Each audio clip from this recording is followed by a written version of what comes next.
So hi friends, welcome to our channel. Friends, మనకి defence research and development organisation DRDO నుంచి permanent officer స్థాయి పోస్టులకి సంబంధించి ఒక సూపర్ నోటిఫికేషన్ అనేది అఫీషియల్గా అయితే రిలీజ్ చేయడం జరిగింది. ఈ యొక్క పోస్టులకి సెలెక్ట్ అయినటువంటి క్యాండిడేట్స్కి 37,000 రూపీస్తో పాటు ప్లస్ హౌస్ రెంట్ అలవెన్సెస్ అనేవి కూడా మనకి పే చేయడం జరుగుతుంది. ఎలాంటి రాత పరీక్షలు అంటూ కూడా మనకి ఏమి కూడా కండక్ట్ అయితే చేయరు గైస్. ఈ విధంగా ఇక నోటిఫికేషన్కి సంబంధించి కంప్లీట్ డీటెయిల్స్ అన్నిటిని కూడా ఈ యొక్క వీడియోలో డిస్కస్ అయితే చేద్దాం. సో ఎవరు కూడా స్కిప్ అయితే చేయదు గైస్. ఫస్ట్ టైం మన ఛానల్ని విజిట్ చేస్తున్నట్టయితే కనుక సబ్స్క్రైబ్ అయితే చేసుకొని బెల్ ఐకాన్ కూడా యాక్టివేట్ చేసి పెట్టుకోండి. ఇంకా ఎవరైనా వీడియోని లైక్ చేయనట్టయితే కనుక డెఫినెట్గా వీడియోని లైక్ చేసేటువంటి ప్రయత్నం అయితే చేయండి గైస్.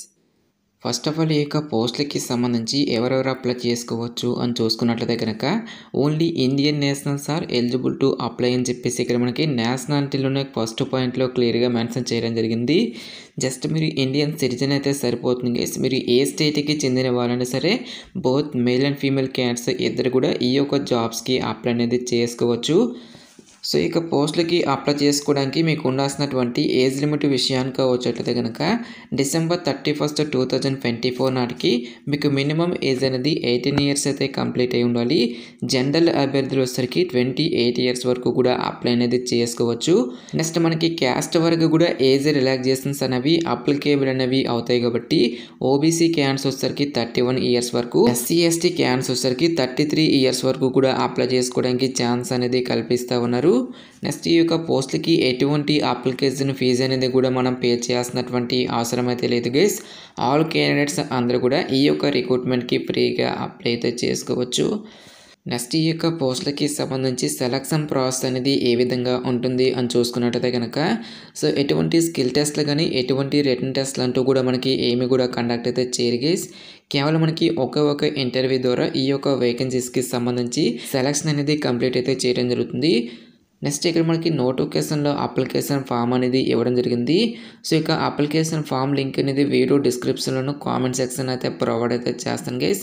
సో ఇక అప్లికేషన్ ఫామ్ అనేది మీరు ప్రింట్అవుట్ అయితే తీసుకొని రైట్ సైడ్లో మీ యొక్క లేటెస్ట్ పాస్పోర్ట్ సైజ్ ఫోటోగ్రాఫ్ అనేది మీరు ఇక్కడ స్టిక్ చేయాల్సి అయితే ఉంటుంది. నెక్స్ట్ మీరు ఏ పోస్ట్కి అయితే అప్లై చేస్తున్నారో ఆ పోస్ట్ నేమ్తో పాటు బ్లాక్ లెటర్లో మీ యొక్క ఫుల్ నేము, మీ యొక్క జెండర్తో పాటు డేట్ ఆఫ్ బర్త్, నెక్స్ట్ మీ యొక్క నేషనాలిటీతో పాటు మీ యొక్క క్యాస్ట్ అనేది ఏదైతే ఉంటుందో ఆ యొక్క క్యాస్ట్తో పాటు నెక్స్ట్ మీ యొక్క మదర్స్ నేము, మీ యొక్క ఫాదర్స్ నేమ్తో పాటు మ్యారీడ్ అనేది అయితే కనుక ఆ స్పౌజ్ నేమ్ అనేది కూడా మీరు ఇక్కడ ఇవ్వాల్సి అయితే ఉంటుంది. నెక్స్ట్ మీ యొక్క ఎడ్యుకేషనల్ క్వాలిఫికేషన్కి సంబంధించిన డీటెయిల్స్ అన్నిటినీ కూడా 1 by 1 అయితే మీరు ఇక్కడ ఫిల్ చేయాల్సి అయితే ఉంటుంది గైస్. నెక్స్ట్ ఎవరికైతే గేట్కి సంబంధించిన స్కోర్ కార్డ్ అనేది ఉంటుందో ఆ స్కోర్ కార్డుకి సంబంధించిన డీటెయిల్స్ను కూడా మీరు ఇక్కడ ఫిల్ చేయాల్సి అయితే ఉంటుంది. నెక్స్ట్ ఎక్స్పీరియన్స్ అనేది ఏమైనా ఉంటే ఇవ్వండి, లేదంటే ఇక్కడ మీరు సింపుల్గా నాట్ అప్లికేబుల్ అని చెప్పేసి మెన్షన్ అయితే చేసేయండి గైస్. సో ఇక్కడ మీకు 13th పాయింట్ దగ్గర మీరు నాట్ అప్లికేబుల్ అని చెప్పేసి ఈ విధంగా మీరు మెన్షన్ అయితే చేసేయండి. నెక్స్ట్ 14th సీరియల్ నెంబర్ దగ్గర మీ యొక్క మొబైల్ నెంబర్తో పాటు ఈమెయిల్ ఐడి అనేది ఇచ్చిన తర్వాత మీ యొక్క పర్మనెంట్ అడ్రస్తో పాటు కరెస్పాండెన్స్ అడ్రస్ అనేది కూడా మీరు ఇక్కడ ఫిల్ చేయాల్సి అయితే ఉంటుంది. నెక్స్ట్ డిక్లరేషన్ దగ్గర ఇక్కడ మీ యొక్క సిగ్నేచర్ అనేది ఇక్కడ చేసేసి సో ఇక అప్లికేషన్ ఫామ్తో పాటు ఏ సర్టిఫికేట్స్ అనేవి అటాచ్ చేయాలని చెప్పేసి అక్కడ సంబంధించిన సర్టిఫికేట్స్ అనేవి కూడా మనకి ఇక్కడ ఇవ్వడం జరిగింది. సో మీకు ఎడ్యుకేషనల్ క్వాలిఫికేషన్కి సంబంధించిన సర్టిఫికేట్స్తో పాటు గేట్ స్కోర్ కార్డు, ఎక్స్పీరియన్స్ అనేది ఉంటే అక్కడ సంబంధించిన సర్టిఫికేట్స్, నెక్స్ట్ మీకు డేట్ ఆఫ్ బర్త్కి సంబంధించిన సర్టిఫికేట్తో పాటు అడ్రస్కి సంబంధించిన ఏదైనా ఒక ప్రూఫ్, నెక్స్ట్ మీ యొక్క లేటెస్ట్ క్యాస్ట్ సర్టిఫికేట్తో పాటు నెక్స్ట్ ఏదైనా ఒక ఐడి ప్రూఫ్తో పాటు మీ యొక్క ఎడ్యుకేషనల్ క్వాలిఫికేషన్కి సంబంధించిన రిలేటెడ్ డాక్యుమెంట్స్ అన్నిటిని కూడా మీరు అప్లికేషన్ ఫామ్తో పాటు కూడా అటాచ్ అయితే చేయాల్సి అయితే ఉంటుంది. సో ప్రతి ఒక్క ఎడ్యుకేషనల్ డాక్యుమెంట్స్ అన్నిటిపై కూడా సెల్ఫ్ అటెస్టేషన్ అంటే మీ యొక్క సైన్ అనేది కంపల్సరీగా చేయాల్సి అయితే ఉంటుంది గైస్. సో ఇక సర్టిఫికేట్స్ అన్నిటిని కూడా మీరు ఫస్ట్ ఆఫ్ ఆల్గా అయితే మీకు దగ్గరలో ఉన్నటువంటి ఏదైనా మీ సేవకు వెళ్ళి కానీ లేదంటే నెట్ సెంటర్కి వెళ్ళి ఈ యొక్క కాపీస్ అన్నిటిని కూడా మీరు స్కాన్ చేసుకోవాల్సి అయితే ఉంటుంది. ఈ విధంగా స్కాన్ చేసినటువంటి ఈ యొక్క కాపీస్ అన్నిటిని కూడా మీరు సింగిల్ పీడిఎఫ్లోకి అయితే మెర్జ్ అనేది చేసుకోవాల్సి అయితే ఉంటుంది గైస్. సో ఈ విధంగా మెర్జ్ అనేది చేసిన తర్వాత ఆ యొక్క పీడిఎఫ్ అనేది ఏదైతే ఉంటుందో సో ఈ యొక్క పీడిఎఫ్ అనేది మీరు ఇక్కడ ఇచ్చేటువంటి ఈ యొక్క ఈమెయిల్ అడ్రస్కి జస్ట్ మీరు సెండ్ చేస్తే సరిపోతుంది గైస్. సో ఈ విధంగా మనం ఈ యొక్క పోస్ట్కి సంబంధించి అప్లికేషన్స్ అనేవి సబ్మిట్ అయితే చేసుకోవాల్సి అయితే ఉంటుంది. సో ఇక్కడ మనకి ఈమెయిల్ అనేది కూడా ఇవ్వడం జరిగింది. JRF rectt.cabs@gov.in అనేటువంటి ఈమెయిల్కి ఒక PDF అనేది మీరు సెండ్ చేసుకోవాల్సి అయితే ఉంటుంది. సో ఈ విధంగా మీరు సెండ్ చేసిన తర్వాత సో ఒక్కొక్క పోస్ట్కి సంబంధించి ఒక్కొక్క రకమైనటువంటి డేట్స్లో మనకి ఈ యొక్క ఇంటర్వ్యూస్ అనేవి కండక్ట్ చేయడం జరుగుతుంది. ఈసీఈ అండ్ ఎలక్ట్రికల్ వాళ్ళకి వచ్చేసరికి జనవరి 28న, ఏరోనాటికల్ అండ్ మెకానికల్ విభాగంలో ఉన్నటువంటి పోస్టులకు వచ్చేసరికి జనవరి 29న, కంప్యూటర్ సైన్స్ విభాగంలో ఉన్నటువంటి పోస్టులకు వచ్చేసరికి జనవరి 30న మనకి ఈ యొక్క పోస్టులకి సంబంధించి ఇంటర్వ్యూస్ అనేవి కండక్ట్ చేయడం జరుగుతుంది. సో ఇక్కడ మనకి ఇంటర్వ్యూకి సంబంధించినటువంటి వెన్యూ డీటెయిల్స్ని కూడా మనకి ఇక్కడ నోటిఫికేషన్లో ఇవ్వడం జరిగింది. Centre of airborne system CABS DRDO minister of defence Belur Yemlur post Bengaluru 560037 అనేటువంటి ఈ యొక్క అడ్రస్కి మీరు మీకు ఒరిజినల్ సర్టిఫికేట్స్తో పాటు 1 సెట్ ఆఫ్ జిరాక్స్ కాపీస్ను కూడా పట్టుకొని నోటిఫికేషన్లో మెన్షన్ చేసేటువంటి ఈ యొక్క పర్టికులర్ అడ్రస్కి మీరు ఇంటర్వ్యూస్కి అయితే అటెండ్ అయితే అవ్వాల్సి అయితే ఉంటుంది. సో ఇక పోస్టులకి సెలెక్ట్ అయినటువంటి క్యాండిడేట్స్కి మనకి పే స్కేల్ అనేది ఏ విధంగా ఉంటుంది అని చూసుకున్నట్లయితే కనుక సో మంత్లీ వచ్చేసరికి మనకి 37,000 రూపీస్ అనేది మనకి పే చేయడం జరుగుతుంది గైస్. సో ఇక 37,000 రూపీస్తో పాటుగా మనకి హౌస్ రెంట్ అలవెన్సెస్ అనేవి కూడా మనకి వాళ్ళే ప్రొవైడ్ అయితే చేయడం జరుగుతుంది. ఈ విధంగా అన్ని అలవెన్సెస్ కలుపుకుంటే దాదాపుగా మనకి 45,000కి పైగానే మనకి శాలరీ అనేది రావడం జరుగుతుంది గైస్.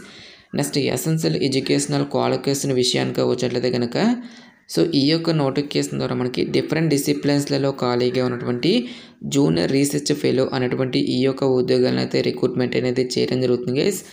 ఎసెన్షియల్ ఎడ్యుకేషనల్ క్వాలిఫికేషన్ విషయానికి వచ్చేట్లయితే కనుక ఏరోనాటికల్ బ్రాంచ్లో ఉన్నటువంటి పోస్టులకు వచ్చేసరికి ఏరోనాటికల్ ఏరోస్పేస్ ఇంజనీరింగ్ అనేటువంటి సో ఇక సంబంధిత బ్రాంచెస్లలో ఎవరైతే BE ఆర్ బీటెక్ అనేది కంప్లీట్ చేసినటువంటి క్యాండిడేట్స్ మాత్రమే ఈ యొక్క జాబ్స్కి అప్లై చేసుకోవాల్సి అయితే ఉంటుంది.